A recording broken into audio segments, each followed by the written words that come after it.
ಇದಿಷ್ಟು dry ಫ್ರೂಟ್ಸ್ನ use ಮಾಡಿಕೊಂಡು ನಾನಿವತ್ತು ಡ್ರೈ ಫ್ರೂಟ್ಸ್ ರೋಲ್ ಮಾಡ್ತಾ ಇದ್ದೀನಿ.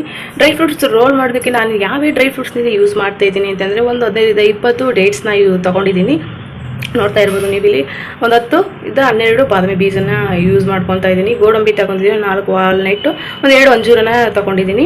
Pumpkin seeds and water melon seeds use ಮಾಡ್ತಿದ್ದೀನಿ. ರೆಸಿನ್ಸ್ ತೊಗೊಂಡಿದ್ದೀನಿ. ಟುಟ್ಟಿ ಫ್ರೂಟಿನ ಒಂದು 4 ಟೇಬಲ್ ಸ್ಪೂನ್ ಸ್ಟಿಲ್ ಯೂಸ್ ಮಾಡ್ತಿದ್ದೀನಿ. ಫಸ್ಟ್ ನಾವು ಡೇಟ್ಸ್ನ ಗ್ರೈಂಡ್ ಮಾಡ್ಕೋಬೇಕು. ಡೇಟ್ಸ್ನ ನಾನು ಈ ರೀತಿಯಾಗಿ ಗ್ರೈಂಡ್ ಮಾಡಿಕೊಂಡೆ.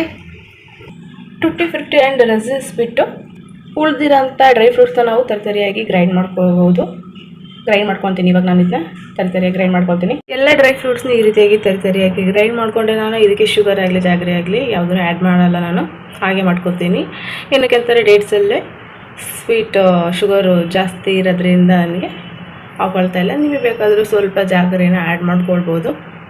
ಒಂದು 2 ಟೇಬಲ್ ಸ್ಪೂನ್ ಅಷ್ಟು ತುಪ್ಪ ಹಾಕ್ಕೊಂಡು ಗ್ರೈಂಡ್ ಮಾಡ್ಕೊಂಡಿದ್ದಂತಹ ಡೇಟ್ಸ್ ನಾನು ಚೆನ್ನಾಗಿ ಅದನ್ನು ಮಿಕ್ಸ್ ಮಾಡ್ಕೊಳ್ತಾ ಇದ್ದೀನಿ.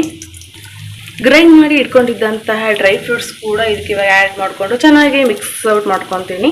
ಚೆನ್ನಾಗಿ ಮಿಕ್ಸ್ ಮಾಡ್ಕೋಬೇಕು. 1 ನಿಮಿಷ ಇದರಲ್ಲಿ ಬಾಯ್ಲ್ ಮಾಡ್ಕೋಬೇಕಂತ ಬೇಯಿಸ್ಕೋಬೇಕು ಹಾಕಿದಂಥ ತುಪ್ಪದಲ್ಲಿ.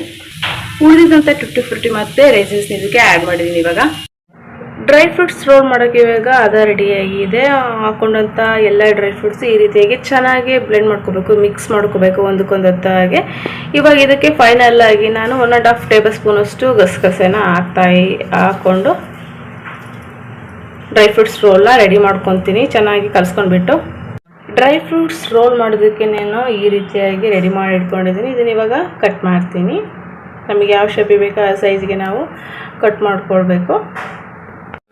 ಕಲರ್ಫುಲ್ ಆದಂತಹ dry fruits roll ready to eat. ನೋಡಿ ಎಷ್ಟು ಸಖತ್ತಾಗಿ ಬಂದಿದೆ. ಟೇಸ್ಟ್ ಕೂಡ ಅಷ್ಟೇ ಸಖತ್ತಾಗಿರುತ್ತೆ. ಟ್ರಸ್ಟ್ ಮೀ ಅಂತ ಹೇಳ್ತಾ ಇವತ್ತು ಎಲ್ಲ ಮುಗಿಸ್ತಾ ಇದ್ದೀನಿ.